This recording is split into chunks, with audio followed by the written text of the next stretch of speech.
Hello friends, a very good morning to all of you. I am the not so professional cricketer and this is my first video and this is my first and only YouTube channel. So I'm quite excited about it. Also I'm a diehard cricket fan, so I wanted to speak freely. I wanted to create a channel in which I can speak my mind on the game that I love. So I'm here to give my analysis of the second T20 international that was held between India and West Indies in Thiruvananthapuram.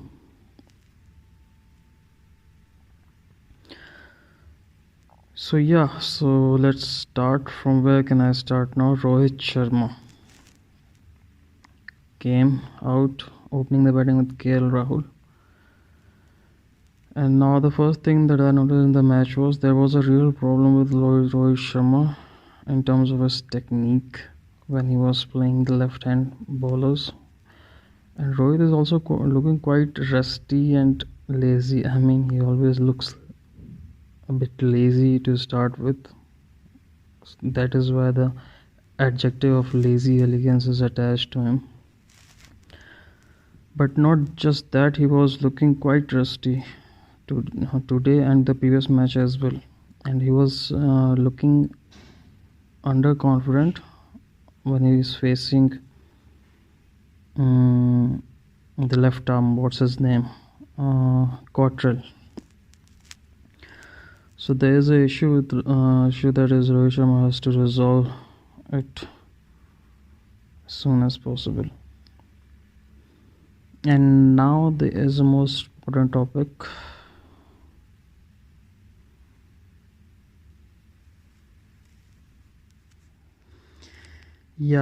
So the thing that intrigued me most about this match was the promotion of Shivam Dube to number 3. And it was a very good move, because if you want to trust in a player or make him feel comfortable, the first thing you want to do is give him opportunity. And here Kohli was quite good and Shivam Dube showed his prowess. But before going to Shivam Dube, I want to reflect some light on Kohli's captaincy skills. See, I've always been a fan of Gongli, and one of his major role in Indian cricket was to give confidence to youngsters.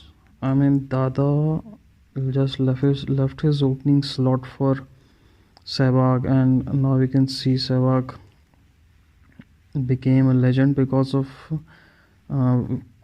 Dada sacrificing his position. Now when we come to Kohli could have done that 2 or 3 years back when KL Rahul came to the fore and he was in red hot form. And KL Rahul, according to me, is an ultra talented batsman. But what happened was Kohli was too rigid with his batting position. KL Rahul is a top order batsman, 1, 2, 3. And down the order he will be wasted, of course. And at that time when Rahul needed his support the most, he needed that promotion, I don't think Kohli was brave enough as a leader to let him bat up the order. And at that time I always used to chat with my friends that if Kohli does this simple yet brave move, then Indian batting order will look dangerous, ultra dangerous, because then you have Shikhar Dhawan and Rohit Sharma. After that you have KL Rahul, then you have Virat Kohli. Now imagine that, because Virat Kohli can play number 4. He is that experienced, is that good a batsman. But Virat Kohli has been too rigid with his batting order, and that is why he has wasted a quality player like KL Rahul.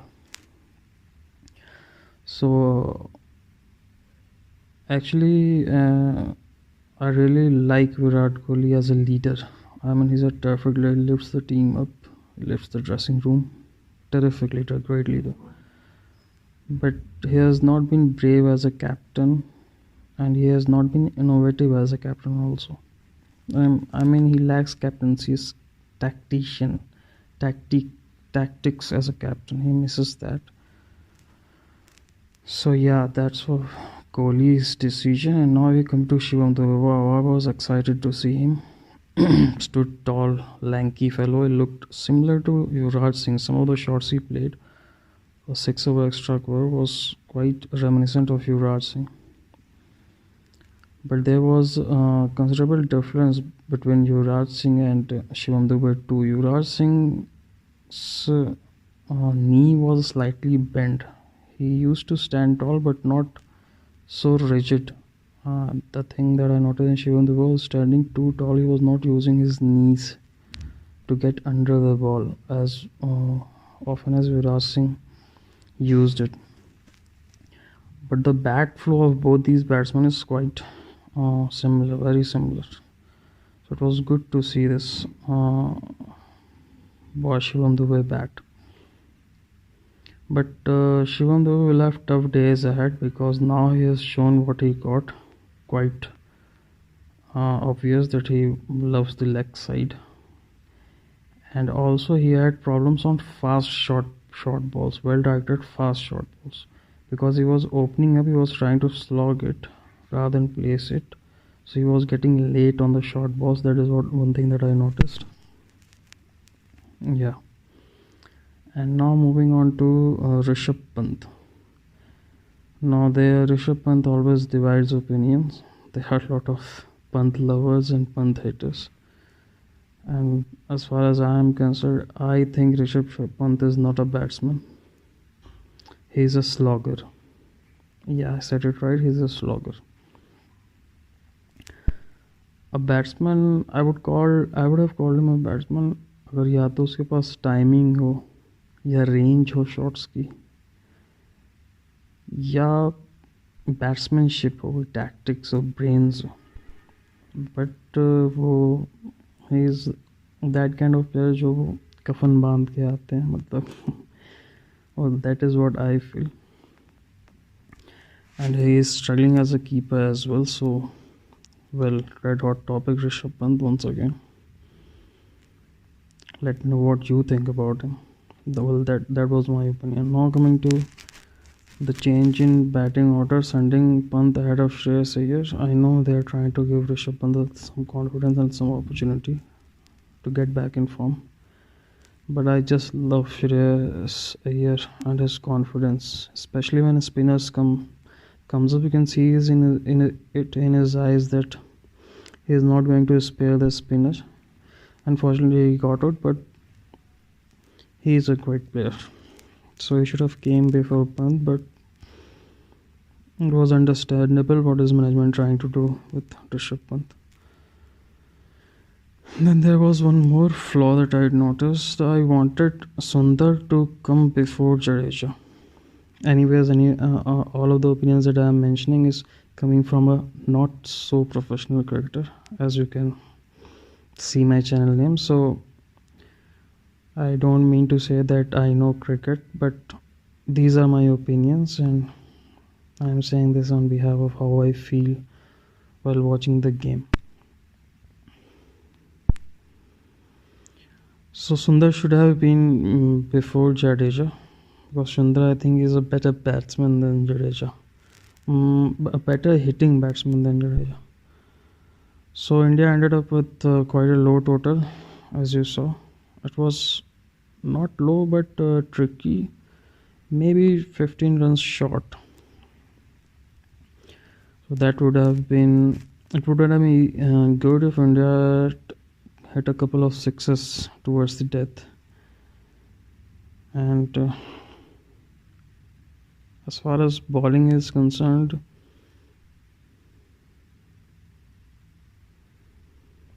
Deepak Chahar, he was short again. I love him, Deepak Chahar, with swings it both ways with decent pace. So we should give him time. But there is one thing that I want to say about Deepak Chahar and also Washington Sundar. in the previous series when they were a lot better. I think I have found a reason why they are not so good in this series. I mean, this is my theory. According to this theory, I feel that bringing back Bhuvaneshwar Kumar, Mohammad Shami, and Kuldeep Yadav is putting pressure on two youngsters. That is Deepak Chahar and Washington Sundar. So they're not performing well because of the pressure that is exerted from this experienced player who was sitting on the bench. And team management has to manage this carefully. I know this pressure comes with the international Indian team, but it has to be managed with the youngsters properly. And Kohli has always lacked this ability. That is what I feel. So that is what I wanted to say about those two bowlers. Bhuvi is a gem of a bowler. He is also rusty. He's playing after quite a while after injury. He will get in rhythm and be at his best. So I have no concerns there. And the fielding was pathetic, really pathetic fielding.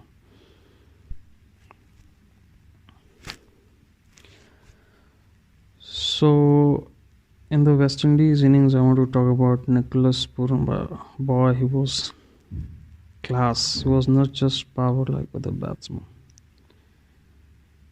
He was pure class. Pure class. I really enjoyed him. Class plus power. Good batsman. Looking forward to watching him more. So what could have India done in the bowling? I think the pace variations. India lacked pace variations because this pitch was slow and grippy, and after due, it was more the reason to bowl slower deliveries that would have gripped in the surface. So yeah, that was my analysis. I know I have not been fluent or as such because, well, this is my first channel, first video. I'll get time to grow, and also my presentation of this video would not look quite appealing to you. It will get better with time, but it is important that I let my thoughts out. That is the primary reason I made this channel. So please appreciate or criticize, both are welcome, but appreciate or criticize me based on my content, and I will work hard on the appearance of the channel and videos and quality of editing and all that, and times to come I will learn as I grow. So yeah, that is what I wanted to say, and please read the description of my channel, the main reason why I created this channel and what I expect and hope. So please join in the community, and there are many of us not so professional cricketers, and we can get together to have a good discussion. Cheers and have a great day ahead. Thanks for watching.